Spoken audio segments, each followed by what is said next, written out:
This is user defined function. Here we have taken two variables, and by the value of these two variables, first we will add and then we will subtract these two variables, and according to that we will display the result.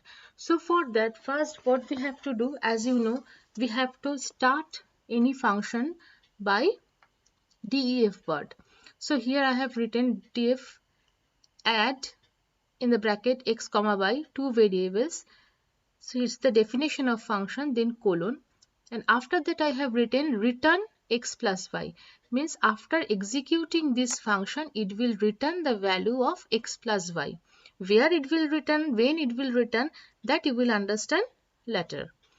Next, another function we have defined here, that is sub, that means subtraction, and again we have taken the value of same variable x comma y, and after executing this function it will return x minus 1. That means the result that will be executed is x minus y. So this is the definition part of the function. Now the main part of the program, we have to take the values from user. What is x, what is y, that two value we have to take from user. So what is the definition, or what is the syntax for getting value from user? The syntax is input. Okay, input in the bracket we will write something that will be displayed in the output screen. So first we have to write input, then enter first number, whatever the user need to enter, that you will mention here, bracket close. Why we have used this int? Because whenever any data inserted through this input variable, input command, any variable that is inserted through this input command, it will be treated as string. So that string variable we have to convert it into integer type, then we will able to calculate on that value. If we write only this much, then we are getting the string value, and that is stored inside the number 1.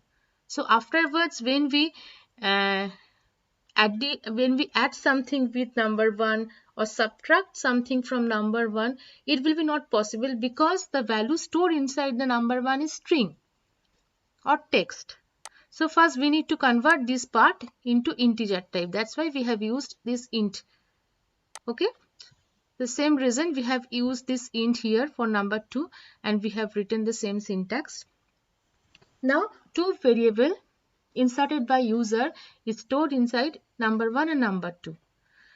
Now the next step, we need the addition, the result of addition. So print, we have written addition, this word, then comma, then we need the result of addition. Where the result of addition to be calculated, it will be calculated in this portion, that means in this add function. So we will call this add function here. Add, which value we will pass? Number 1, number 2, that is inserted by user. That means this number 1, number 2 will be the same, and when it will pass through the function, it will be treated as x comma y. That means this number 1, number 2 will be the same as x, y. Okay. Or in the vice versa, we can say the value of x, y will be the same as the user inserted in number 1 and number 2. Okay. In the same way, we will get the result of subtraction. First we will display the subtraction word, then comma, then we will call the subtract function, that is sub, in the bracket number 1, number 2. In the same way, we will write the multiplication and division program also. So first you need to save it. Already I have saved it. Then you will run this program. First it is asking the first number. Suppose here I am giving 60. Enter. Asking second number. Suppose here I am giving 25. Then next, the result of addition is 85 and subtraction is 35.